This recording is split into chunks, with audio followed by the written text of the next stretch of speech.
Versus Porter, Horn, and Gentry. Thank you, Jerome. Good day, everyone.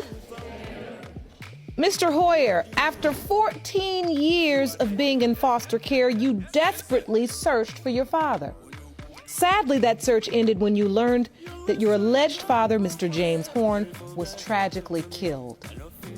To make matters worse, you claim his family rejected you, and so you're here today to prove to them that you are indeed his son and finally have a family. Yes, Your Honor. Ms. Porter, you and your mother, Ms. Horn, who's joining us from her hometown, are adamant that Mr. Hoyer is not biologically part of your family. Yes, Your Honor. You claim that before Mr. Horn passed away, he clearly stated that he had no children, and you believe today's DNA result will prove him right. Yes, Your Honor. Finally, Ms. Gentry, you are Mr. Hoyer's mother. You say you're hoping to build a better relationship with him today by truthfully answering the court's questions in an effort to determine the truth. Yes, Your Honor. You admit you are unsure who fathered your son. Yes, Your Honor. So, Mr. Hoyer, please share, what was it like growing up without a father? Your Honor, it was like hell growing up without a father. I was taken away when I was 3 and 9. I was in foster care for 14 years, got adopted when I was 14. Never got to learn how to shave, never got to learn how to tie a tie.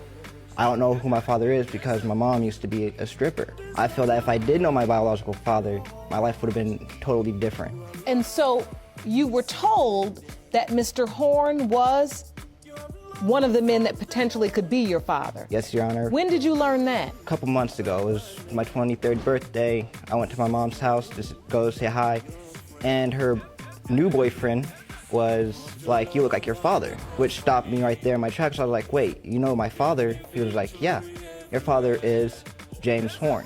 And this was the first person that had looked at you and said, "You look just like him." Yes, Your Honor, and I actually have a photo here. Jerome, may I see that, please?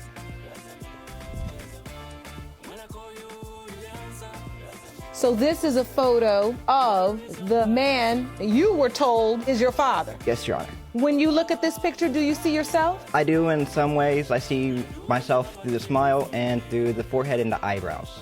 Miss Porter, all of this time, these years before your brother passed, he never mentioned having a child. Never. Were you close to him? Yes, we were very close, Your Honor. Very, very close. He mentioned on his deathbed that he never had any children. But Mr. Hoyer, you believe he is your father, and you went searching for his family. Yes, Your Honor. How did you find his family? My older brother lives next door to my alleged father's brother.